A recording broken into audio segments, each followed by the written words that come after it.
So the next case study is a gentleman that used to come in to see me. So he would always turn up on his own very early for his appointments, and he was keen to keep mobile. So he wanted, you know, and he had basically loss of fatty padding, very bony feet, and he loved walking. He'd been a fireman during his work.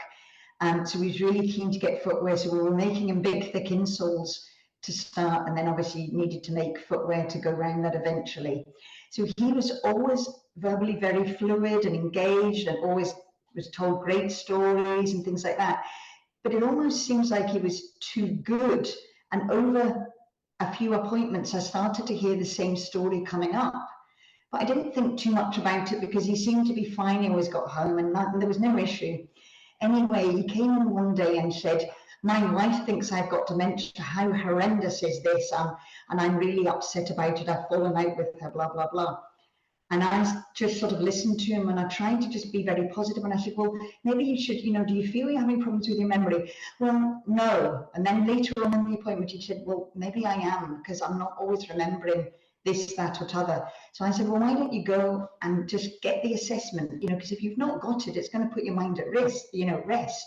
And if you have, then there's plenty of things that can be done positively to help you, you know, go on with your life how you'd like to go on with it. So he didn't immediately go. He was very, very resistant. And I think a lot of that potentially was to do with stigma, because I think he felt there was quite a stigma in being diagnosed, you know, having a diagnosis like that. But he did eventually go to the memory clinic, and he did receive a diagnosis, and he was initially very upset, but he talked it through quite a few times with me, and, you know, tried to be positive with him. And he got some, I made sure that he got his post-diagnostic support. So he started having a chat with the people that were coming to see him, and they were starting to develop a plan for him so that he could keep walking, he'd still do his hobbies that he liked to do. And obviously, as things progressed, one day he was brought down by ambulance.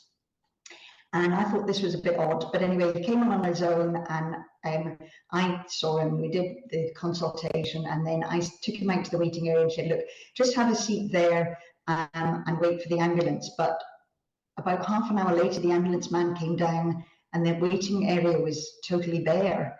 And so we sort of thought to ourselves, oh, so anyway, this I didn't even know at the time, but there is a missing person protocol. So this was sparked. I have to say, I did slightly have a bit of heart failure moment, but I knew the man really well, and I knew that he would get home no problem. So I wasn't unduly concerned. So I phoned his wife and said, look, we have to, because I had spoken to her once or twice before, so they asked me to phone her, and I said, look, he was brought in by ambulance, and he's come home. And I said, but I'm pretty sure he'll come home.